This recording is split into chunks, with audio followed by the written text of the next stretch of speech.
Morning students, कैसे हैं आप सब। उम्मीद करती हूँ आप लोग अच्छे होंगे। बेटा आज हम लोग आपका चैप्टर नंबर 15 पढ़ने वाले हैं, क्लास 10 का नई रोशनी, है ना। कुछ चैप्टर्स मैंने अपलोड कर दिए थे, बीच के कुछ चैप्टर रह गए थे। आपका 14 रह गया था, 15 रह गया था, इसका 16 अपलोड है, 17 18 रह गए। तो जो भी चैप्टर्स रह गए हैं आप फिक्र ना करें, मैं आपको सारे अपलोड कर दूँगी एक आध दिन में। चलिए, तो आज हम लोग चैप्टर 15 पढ़ने वाले हैं, नई रोशनी के बारे में, ठीक है। क्योंकि बेटा ये आपकी अखज़ की हुई है कहानी, तो इसके राइटर यानी अदीब के बारे में नहीं लिखा है। तो हमें डायरेक्ट हम यहीं से चैप्टर को शुरू करते हैं। क्या नाम है आज हमारे चैप्टर का? नई रोशनी। तो चलिए पढ़ते हैं, देखते हैं कि आज हम इसमें क्या पढ़ेंगे। स्कूल में खाने का वक्फा था, यानी लंच ब्रेक चल रहा था। कुछ तलबा खाना लेकर बाहर पेड़ के नीचे जा बैठे थे, यानी कि कुछ लोग बाहर खाना खा रहे थे बैठ के पेड़ के नीचे, है ना। अक्सर हम लोग लंच करने के लिए गार्डन में चले जाते हैं, स्कूल के प्लेग्राउंड में चले जाते हैं। कुछ अपनी क्लास में बैठे बातें कर रहे थे। सभी हैरत में थे, है ना। रोज़ की तरह दर्जा में शोर भी नहीं था, यानी जिस तरह से क्लास में रोज़ शोर होता है, बच्चे शोर कर रहे होते हैं, ऐसा कोई शोर नहीं था। असलम और जावेद की बातचीत साफ सुनाई दे रही थी। अब दो बच्चे हैं, एक का नाम है असलम, दूसरे का नाम है जावेद। दोनों आपस में कुछ बात कर रहे हैं। क्या कर रहे हैं चलिए देखते हैं। असलम ने कहा, मास्टर साहब कह रहे थे कि कल से हमारी क्लास में एक ऐसा लड़का पढ़ने आएगा जो नाबीना है। नाबीना किसे कहते हैं बेटा? जिनकी बिनाई कमज़ोर हो या बिल्कुल ना देख पाएँ, है ना, यानी जिनकी आईसाइट वीक हो, जिन्हें हम आम भाषा में कह सकते हैं कि वो अंधे हों या कम देख पाते हों। उसे आज ही दाखिला मिला है, यानी आज ही उसे एडमिशन मिला है। किसने कहा? असलम ने कहा। किससे? जावेद से। जावेद बोला हैरत से, हैरत में बोला एकदम से, मेरे भी समझ में नहीं आ रहा है कि वो पढ़ेगा कैसे।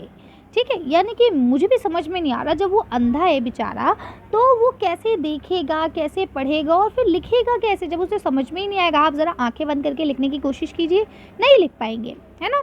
लिखते हैं, वक्फा ख़त्म होने की घंटी बजती है, यानी लंच ब्रेक ख़त्म हो गया है, रिसेस ऑफ हो चुकी है और घंटी बज चुकी है। ठीक है। असलम, मास्टर साहब आते ही होंगे, उन्हीं से पूछेंगे। ठीक है। अब असलम ने क्या कहा कि मास्टर साहब आएंगे और हम उनसे ही डिस्कस करेंगे इस बारे में। मास्टर साहब क्लास में दाखिल होते हैं, सभी तलबा उनके एहतराम में खड़े हो जाते हैं। असलम और जावेद सवाल करते हैं, यानी कि जब टीचर आपके क्लास में आते हैं तो आप लोग भी उन्हें गुड मॉर्निंग, गुड आफ्टरनून करने के लिए खड़े होते हैं ना। सेम ऐसे ही सारे बच्चे खड़े हो जाते हैं और फिर बच्चे सवाल पूछते हैं। असलम और जावेद एक साथ बोलते हैं। क्या बोलते हैं? मास्टर साहब, मालूम हुआ है कि एक ऐसे लड़के को हमारे क्लास में दाखिला मिला है जो देख नहीं सकता, फिर वो पढ़ेगा कैसे। यानी कि मास्टर साहब, हमें ऐसा पता चला है कि हमारे क्लास में एक ऐसे बच्चे का एडमिशन हुआ है जिसे दिखता नहीं है, तो अब ज़रा ये बताइए कि वो पढ़ेगा कैसे अगर उसे दिखता नहीं है तो। मास्टर साहब क्या बोले? तुम लोगों ने ठीक सुना है, महमूद कल से तुम्हारी क्लास में आएगा, यानी अब वो जो नाबीना बच्चा है उसका क्या नाम है? महमूद नाम है, और तुम्हारे ही साथ पढ़ेगा। तुम सब इतने हैरान होकर मेरी तरफ क्यों देख रहे हो? अब टीचर ने कहा कि भाई तुम लोग इतनी हैरानी से मेरी तरफ क्यों देख रहे हो? महमूद बिल्कुल तुम्हारे जैसे ही है, बस वो देख नहीं सकता। जानते हो, वो गुज़िश्ता साल अपने क्लास में अव्वल आया था, यानी कि इससे पहले कि, यानी कि हम 10th क्लास को पढ़ रहे हैं, यानी 9th क्लास में वो अपनी क्लास में टॉप करा था, फर्स्ट आया था, फर्स्ट पोजीशन उसने हासिल की थी। ठीक है। असलम कहते हैं, मास्टर साहब जब महमूद को दिखाई ही नहीं देता तो वो पढ़ता किस तरह है, यानी जब उसे दिखता ही नहीं है तो वो पढ़ता कैसे है? तो मास्टर साहब ने जवाब दिया, महमूद और उस जैसे बच्चे एक ख़ास तहरीर के ज़रिए पढ़ते हैं, उसे ब्रिल कहते हैं। ठीक है। अब ब्रिल लिपि जिसे हम हिंदी में बोलते हैं, इसके बारे में आप सब जानते हैं, है ना। ये कागज़ के ऊपर उभरी सी लिखाई होती है जिसको छू के, टच करके पढ़ा जाता है। ठीक है। जावेद क्या कहता है?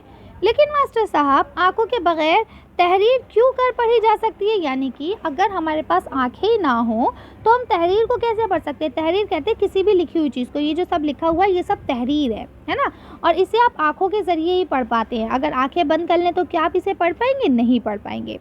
मास्टर साहब अब जवाब देते हैं, एक ख़ास आले से मोटे कागज़ पर हुर्फ़ों को उभारा जाता है, ठीक है, जिन्हें थोड़ी तरतीब के बाद उंगलियों से, यानी थोड़ी सी मशक्क़त के बाद, थोड़ा सीखने के बाद छू कर पढ़ सकते हैं। ब्रेल में 6 नुक्ते होते हैं जिनको कई तरह से मिलाकर हुर्फ उभारे जाते हैं, यानी कि उनको अलग अलग डॉट ऐसे करके 1 2 3 इस तरह से डॉट लगा लेते हैं, ऐसे डॉट लगाते हैं, मतलब 6 हैं, 6 से ज़्यादा इस्तेमाल नहीं होंगे, ठीक है। दुनिया की कोई भी ज़बान इस तहरीर में लिखी और पढ़ी जा सकती है। आज इसी की मदद से इस तरह के बच्चे आला तालीम हासिल कर रहे हैं, ठीक है। यानी अब मास्टर साहब ने बताया कि ब्रेल लिपि के ज़रिए ही बच्चे जो है वो आजकल पढ़ पा रहे हैं, जो इस तरह के बच्चे हैं, ठीक है। अब यहाँ देखिए ज़ाहिदा क्या बोलती है, ये तहरीर किसने ईजाद की है। मास्टर साहब ने बताया इसकी ईजाद करने वाले फ्रांस के लुई ब्रेल थे। वो पेरिस के नज़दीक कोब्रे में नाम के एक कस्बे में जनवरी 1809 में पैदा हुए थे। 2 साल की उम्र में एक नोकीले औजार लग जाने से लुई की आंखों की रोशनी जाती रही, मगर लुई ने हार नहीं मानी और किसी न किसी तरह तालीम हासिल करने में लगे रहे। अपनी 20 साल की मेहनत और लगन से उन्होंने इस तहरीर को ईजाद किया, जिसे उन्हीं के नाम पर ब्रेल तहरीर कहते हैं, कहा जाता है। हुआ क्लियर यहाँ तक? यानी कि मास्टर साहब ने अब लुईस ब्रेल के बारे में सारी बात बताई कि वो कब कहाँ पैदा हुए थे, किस तरह से उनकी बिनाई जाती रही, है ना, नोकीली चीज़ लग गई थी उनकी आँख में जिसके बाद उनकी बिनाई जाती रही, और फिर उन्होंने मेहनत और मशक्क़त करने के बाद इस तहरीर को ईजाद किया। बच्चों, इस तहरीर को ईजाद करके लुई ने नाबीना लोगों के लिए तालीम का रास्ता खोल दिया और उनकी तारीक ज़िंदगी में रोशनी की किरण बिखेर दी। तारीक कहते हैं अंधेरा, है ना, अंधेरी ज़िंदगी में रोशनी की किरण बिखेर दी, है ना। ये एक तरह से मुहावरे के तौर पे इन्होंने यहाँ पे इस्तेमाल करा है। खैर आगे बताते हैं, अब असलम क्या कहता है। मास्टर साहब, क्या आपको ब्रेल तहरीर आती है? आप महमूद को कैसे पढ़ाएंगे? आप इसके होमवर्क की जाँच किस तरह करेंगे और फिर इम्तिहान की कॉपी कैसे जांची जाएगी? अब देखिए असलम ने कितने ढेर सारे सवाल पूछे कि क्या आपको ब्रेल लिपि आती है, ब्रेल तहरीर आपको समझ में आती है क्या? अगर आती है तो आप महमूद को कैसे पढ़ाएंगे, है ना, और अगर महमूद पढ़ने भी लगा तो उसका होमवर्क कैसे चेक किया जाएगा, फिर एग्ज़ाम में उसकी कॉपी को हम कैसे चेक करेंगे आप लोग? उसी के साथ जावेद ने भी सवाल कर दिया, और फिर वो एक क्लास से दूसरी क्लास में कैसे जाएगा? जाहिर सी बात है, जब इम्तिहान नहीं देंगे तो दूसरी क्लास में भी नहीं जा पाएंगे, है ना। तो अब मास्टर साहब दोनों के, असलम और जावेद दोनों के सवाल का एक साथ जवाब देते हैं। महमूद बहुत मेहनती तालिबे इल्म है, यानी बहुत मेहनती स्टूडेंट है। वैसे तो वो अपना होमवर्क किसी से लिखवा कर भी मुझे दिखा सकता है, यानी कि जो ब्लाइंड बच्चे होते हैं ना बेटा, उनके लिए ये रियायत होती है कि वो अपना होमवर्क किसी और से लिखवा सकते हैं। एग्ज़ाम में कॉपी भी वो किसी और से लिखवा सकते हैं। क्या होता है, उनको डिक्टेट करना होता है, दूसरा बंदा उनकी कॉपी लिख देता है ना। मेरे साथ कॉलेज में ऐसे बच्चे पढ़ते थे, मैंने भी कई बार उन लोगों की कॉपीज़ लिखी हैं। तो ये इसी तरह से होता है, क्योंकि वो बेचारे खुद नहीं लिख सकते ना, तो वो हमें बोलते हैं और हम लोग लिख देते हैं, कोई भी उनकी एक मदद कर देता है, ठीक है। आगे लिखते हैं, मगर वो दूसरों का सहारा लेना पसंद नहीं करता। यानी अब यहाँ पे महमूद की बात हो रही है कि महमूद मेहनती है और वो किसी और का सहारा लेना नहीं पसंद करता। वो आजकल बड़ी लगन से टाइपिंग सीख रहा है, यानी कि अब वो टाइप करना सीख रहा है ना, लगा हुआ है, ताकि वो हमारी तहरीर में ही होमवर्क कर सके और इम्तिहान दे सके। यानी कि वो कंप्यूटर पर टाइप वगैरह करना सीख रहा है, जिससे वो जल्दी जल्दी लिख सकेगा, है ना। रही आने जाने की बात, तो एक बार तुम लोग उसे यानी क्लासों और लाइब्रेरी वगैरह के रास्ते को बता देना, है ना, बता दोगे तो फिर वो अपनी सफ़ेद छड़ी की मदद से ही खुद रास्ता ढूंढ लेगा। यानी अगर आप लोग एक बार उन्हें रास्ता दिखा देंगे तो दोबारा से वो खुद चला जाएगा, आपको दिखाने की ज़रूरत नहीं पड़ेगी। अब उसमें जो दूसरी बच्ची है ज़ाहिदा, वो पूछती है सफ़ेद छड़ी ही क्यों, है ना। तो अब मास्टर साहब बताते हैं, सफ़ेद छड़ी नाबीना लोगों की पहचान है।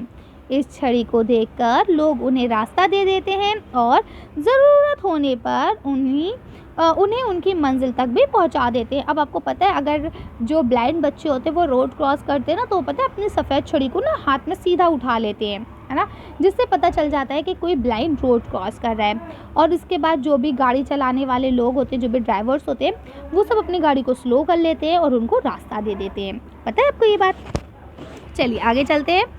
तो मास्टर साहब ने बता दिया कि सफ़ेद छड़ी क्यों। अब असलम ने बोला, क्या महमूद अपनी रोज़ी खुद कमा सकेगा, यानी कि अब वो बड़े होके फ्यूचर में, अभी तो वो पढ़ाई कर रहा है, अभी तो उसके मम्मा पापा उसे कमा के खिला रहे हैं, लेकिन क्या फ्यूचर में वो अपने आप कमा के खा सकेगा? तो मास्टर साहब ने जवाब दिया, महमूद और उस जैसे दूसरे बच्चे हमारी तरह ही तालीम हासिल करके अपनी रोज़ी खुद कमाते हैं। वो कारखानों में बड़ी महारत से मशीनों पर काम करते हैं, यानी बहुत अच्छे से मशीनें चला सकते हैं। इसके अलावा उस्ताद, वकील, अखबार नवीस और मौसीक़ीकार वगैरह भी बन सकते हैं। ठीक है, यानी कि वो मतलब बाकी सारे काम भी कर सकते हैं। ऐसा नहीं है कि ब्लाइंड लोग कुछ नहीं कर सकते। आजकल ऐसे कई लोग आला ओहदों पर काम कर रहे हैं, यानी ऐसा नहीं है कि सिर्फ छोटे मोटे ही पोस्ट उन्हें मिले, उन्हें बड़ी बड़ी पोस्ट भी मिल रही हैं। वो समाज के लिए मुफीद बन सकते हैं, है ना, यानी कि फ़ायदेमंद बन सकते हैं। आज वो समाज पर कोई बोझ नहीं है। पहले ये सोचा जाता था कि जो ब्लाइंड हैं, जो हैंडीकैप है, वो समाज पर बोझ है, उन्हें कोई कमा के खिलाए, है ना, लेकिन अब ऐसा नहीं है। ये ज़रूरी है कि हम उन्हें अपने से अलग ना समझें। हाँ, ये बात इम्पॉर्टेंट है कि हम उन्हें अपने से अलग ना करें, उनके साथ सच्चे दोस्त जैसा बर्ताव करें। मुझे यकीन है कि क्लास के सभी तलबा पढ़ने लिखने में महमूद को भरपूर मदद करेंगे, है ना। महमूद की मदद आप सब लोग करेंगे। टीचर्स ने ये बात बोली। जावेद, क्या तुम और कुछ पूछना चाहते हो? जावेद ने कहा, मास्टर साहब, मैं ये जानना चाहता हूँ कि क्या ऐसे सभी बच्चे महमूद की तरह हमारे जैसे स्कूल में ही पढ़ते हैं? यानी कि जैसे महमूद ब्लाइंड होने के बावजूद हमारे स्कूल में आ रहा है, तो क्या ऐसे सारे बच्चे हमारे स्कूल में पढ़ते हैं? तो मास्टर साहब ने जवाब दिया, नहीं जावेद, ऐसा नहीं है। इनके स्कूल अलग होते हैं, जहाँ इनके रहने का भी इंतज़ाम होता है। हमारे मुल्क में तकरीबन 250 ऐसे स्कूल हैं। इन स्कूलों में पढ़ने लिखने और खेलने कूदने के साथ साथ उन्हें रोज़गार के लिए मुफीद काम भी सिखाए जाते हैं। आई बात समझ में? यानी हमारे देश में, हमारे मुल्क में 250 ऐसे स्कूल हैं। इसमें रहने का इंतज़ाम भी होता है और यहाँ पे इन्हें पढ़ना लिखना खेलना और इसके साथ साथ कुछ ऐसा काम भी सिखा दिया जाता है जिससे वो अपनी ज़िंदगी में आगे अगर ज़्यादा पढ़ना नहीं चाहते हैं तो कमा खा सकें। ये बहुत से खेलों में हिस्सा ले सकते हैं, जैसे कबड्डी, है ना, रस्साकशी, तैराकी, दौड़ वगैरह। ताश और शतरंज भी इनके पसंदीदा खेल हैं। खेलों के अलावा ये स्काउटिंग, मौसीकी और सयाही में भी दिलचस्पी लेते हैं। आगे बात समझ में? यानी कि घूमना फिरना, गाने गाना, है ना, इसमें भी बहुत ज़्यादा इंटरेस्ट लेते हैं। अब अकरम बोलता है, अकरम, मास्टर साहब, क्या ये लोग क्रिकेट खेल सकते हैं? तो मास्टर साहब कहते हैं, क्यों नहीं।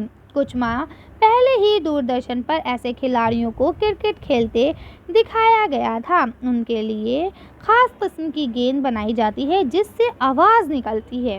ठीक है, आवाज़ सुनकर ही खिलाड़ी अपने बल्ले से गेंद को मारते या पकड़ते हैं, यानी कि क्योंकि फील्डिंग करने वाला कैच करेगा, है ना, क्योंकि जो नाबीना है वो हमारे साथ नहीं खेलेंगे, वो नाबीना लोगों के साथ खेलेंगे। उनकी जो टीम होगी पूरी, वो सब नाबीना लोगों की होगी।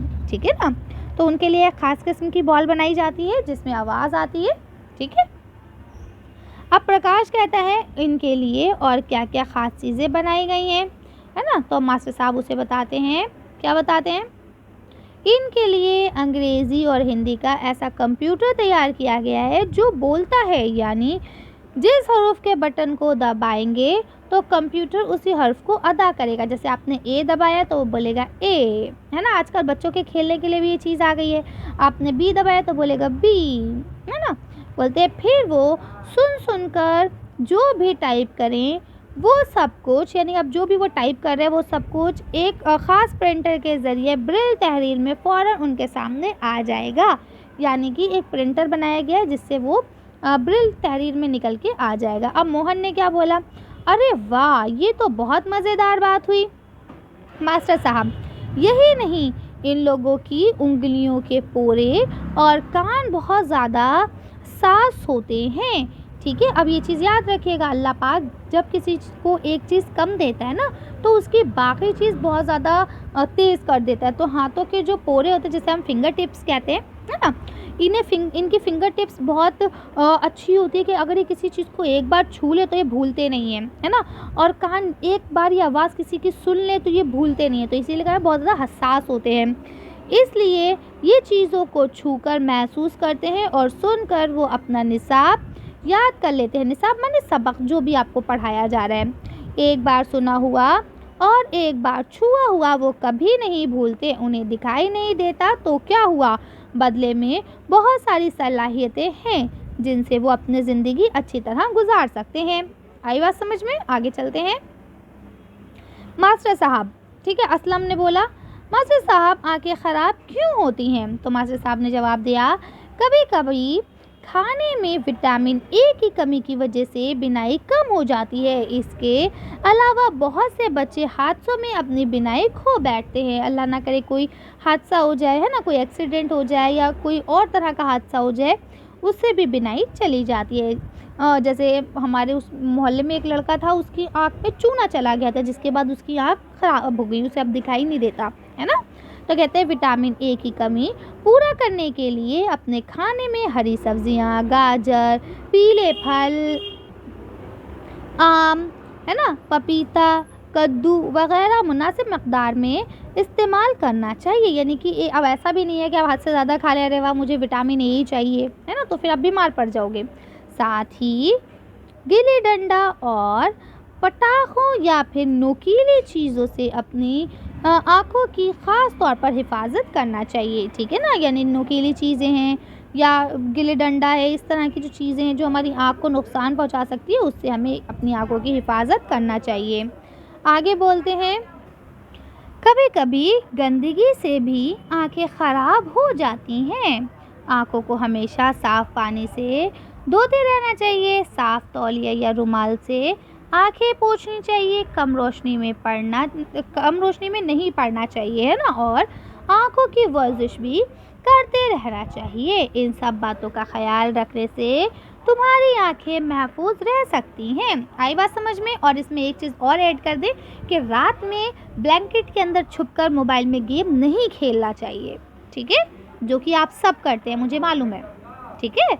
तो इस चीज़ का ख़ास ख्याल रखेंगे, क्योंकि बेटा देखिए आंखें एक बार मिली हैं, अगर अल्लाह ना करे ये ख़राब हो जाती हैं तो बहुत मसला हो जाएगा। आगे देखिए, अब आता है मश्क, मायने याद कीजिए। पहला लिखा है नाबीना, जिसे दिखाई ना देता हो। तहरीर, लिखावट या इबारत, जो भी चीज़ लिखी हुई मिली आपको। तरकीब मतलब होता है, यहाँ पे देखिए लिखा है परवरिश, उसके बाद यहाँ लिखा हुआ है आपका सयाह, सफ़र करने वाला। हसास, ज़्यादा महसूस करने वाला। निसाब, पढ़ाई का कोर्स जो आप पढ़ाया जाए, है ना। सलाहियत कहते हैं आपका लियाकत। उसके बाद लिखा वर्जिश, वर्जिश का मतलब होता है कसरत। मकदार मतलब अंदाज़ा या वज़न, ठीक है। आगे देखिए यहाँ लिखा हुआ है, गौर कीजिए। आँखें विटामिन ए की कमी से ख़राब हो जाती हैं। विटामिन ए की कमी को पूरा करने के लिए हरी सब्जियां और पीले फल खाने चाहिए। आगे देखेंगे, यहाँ पे आपको 5 सवालात दिए गए हैं, इन्हें हम आंसर शीट पे देखेंगे। फिर नीचे कुछ आपको जुमले दिए गए हैं, लफ्ज़ दिए गए हैं जिनको जुमलों में इस्तेमाल करना है। इसके बाद कहते हैं इस्म की तारीफ़ आपको बताई जा चुकी है। इस सबक से 5 इस्म तलाश कीजिए। आपको पता है इस्म किसे कहते हैं, किसी भी चीज़ का, किसी भी जगह के नाम को इस्म कहा जाता है। तो ये सारी चीज़ें, ये आपकी खाली जगह है, ये सब हम किस पे देखेंगे, आंसर शीट पे देखेंगे। लास्ट में आपको इल्मी काम दिया गया है, बिनाई की हिफाजत किस तरह की जा सकती है, इस पर 5 जुमले लिखिए। यानी हम अपनी आंखों की हिफाजत किस तरह से कर सकते हैं, इस पर आपको 5 जुमले लिखने हैं। तो चलिए अब ये सारे आंसर्स देखते हैं, फिर वीडियो को फिनिश करेंगे। तब देखिए आपको पहला सवाल दिया गया है, क्लास में बच्चे किस बात पर हैरत ज़दा थे, यानी किस बात पे बच्चों को बहुत ज़्यादा हैरानी थी। तो आप लिख सकते हैं, क्लास में बच्चे इस बात पर हैरत ज़दा थे कि उनकी क्लास में एक नाबीना बच्चा पढ़ने आने वाला है ना, आने वाला था। अब यहाँ लिखा है ब्रिल ईजाद करने वाले का क्या नाम था, ठीक है, यानी कि ब्रिल तहरीर जिसने ईजाद की उसका क्या नाम है। तो आप बता सकते हैं उसका नाम है लुई ब्रिल, ठीक है, जो फ्रांस का रहने वाला था। आगे लिखा है ब्रिल के ज़रिए पढ़ाई किस तरह होती है। तो आप बता सकते हैं कि ब्रिल के ज़रिए छूकर अल्फाज पहचान लिए जाते हैं। ब्रिल में 6 नुक्ते होते हैं जिनको कई तरह से मिलाकर हुर्फ उभारे जाते हैं, ठीक है। दुनिया की कोई भी ज़बान इस तहरीर में लिखी व पढ़ी जा सकती है। अगला क्वेश्चन लिखा है, लोग सफ़ेद छड़ी क्यों रखते हैं। तो आप लिखेंगे सफ़ेद छड़ी नाबीना लोगों की पहचान होती है। इस छड़ी को देखकर लोग उन्हें रास्ता दे देते हैं और ज़रूरत पड़ने पर उन्हें उनकी मंजिल तक पहुंचा देते हैं। अगला क्वेश्चन आपको लिखा हुआ है, आंखों की हिफाजत के लिए हमें क्या करना चाहिए। तो यहाँ पे आपको जवाब देते हैं, हमें अपनी आंखों की हिफाजत के लिए गिल्ली डंडा और पटाखों व नोकीली चीज़ों से दूर रहना होगा। आँखों को हमेशा साफ़ पानी से धोते रहना चाहिए। साफ़ तौलिया या रुमाल से आँखों को पोंछना चाहिए और आँखों की वर्जिश भी करनी चाहिए और साथ में ही हमें हरी सब्जियाँ और पीले फल भी खाने चाहिए। आगे देखिए यहाँ लिखा हुआ है, नीचे लिखे हुए लफ्ज़ों को क्या करना है, जुमलों में इस्तेमाल करना है। तो अब यहाँ पे आपके बहुत सारे जुम दिए गए हैं, हैरतज़दा, मौसीक़ार, उसके बाद लिखा है मक़दार। तो आप इनको अपने हिसाब से बना सकते हैं। बस जुमला बनाने का मतलब क्या होता है कि वो लफ्ज़ आना चाहिए, वक़फ़ा, अखबार नवीसी, अहदा और आपका आला, ठीक है। तो इसे कर सकते हैं। उसके बाद देखिए यहाँ लिखा था अगला क्वेश्चन कि इसमें आपको इस्म की तारीफ़ बताई गई है, 5 इस्म तलाश कीजिए। तो मैंने आपको बताया है किसी भी नाम को इस्म कहा जाता है, चाहे महमूद 2 बार हो गया है, आप 1 बार कर लीजिएगा, यहाँ पे जावेद कर दीजिएगा, है ना। ये सब नाम ही तो हैं, जावेद, सफ़ेद छड़ी, है ना, मास्टर साहब, ठीक, ये सब आपके इस्म हो गए। आगे देखिए यहाँ लिखा है खाली जगह को भरना था। तो यहाँ पे देखिए इसमें 3 में से कोई एक आएगा। तो यहाँ लिखा है उनके स्कूल अलग होते हैं, है ना। यहाँ लिखा है कम रोशनी में नहीं चाहिए क्या, सोना, खाना या पढ़ना। तो पढ़ना, ठीक है। अरे वाह, ये तो बहुत डैश बात हुई, तो क्या हुई, मज़ेदार। तो इस तरह से इसे भी आप कर लेंगे। यहाँ लिखा हुआ है इन सब बातों का ख्याल रखने से तुम्हारी आँखें डैश रह सकती हैं, तो क्या, महफूज। इसके बाद यहाँ पे आपका लास्ट क्वेश्चन इल्मी काम में दिया गया था कि भाई बिनाई की हिफाजत कैसे की जा सकती है, 5 जुमलों में लिखिए। तो यहाँ पे 5 जुमले आपको दे दिए गए, है ना। कम रोशनी में कभी नहीं पढ़ना चाहिए, है ना। मुस्तकिल तौर पर आँखों की सफाई का ख्याल रखना चाहिए, गंदगी से अपनी आँखों को बचाना चाहिए, गिल्ली डंडा, पटाखों, नुकीली चीज़ों से अपनी आँखों की हिफाजत करनी चाहिए, है ना। हमें अपने खाने में क्या करना चाहिए, विटामिन ई को लेना चाहिए, ठीक। तो इस तरह से आप इसे लिख सकते हैं। उम्मीद करती हूँ वीडियो आपको पसंद आई होगी। अगर वीडियो पसंद आई है तो लाइक और शेयर करें। सारी वीडियो सबसे पहले मिले, चैनल को सब्सक्राइब कर लें इसके लिए, और प्लेलिस्ट का इस्तेमाल करें ताकि आपको वीडियोज़ ढूंढने में परेशानी ना हो। चलिए, तो वीडियो को यहीं ख़त्म करते हैं। Thank you for watching.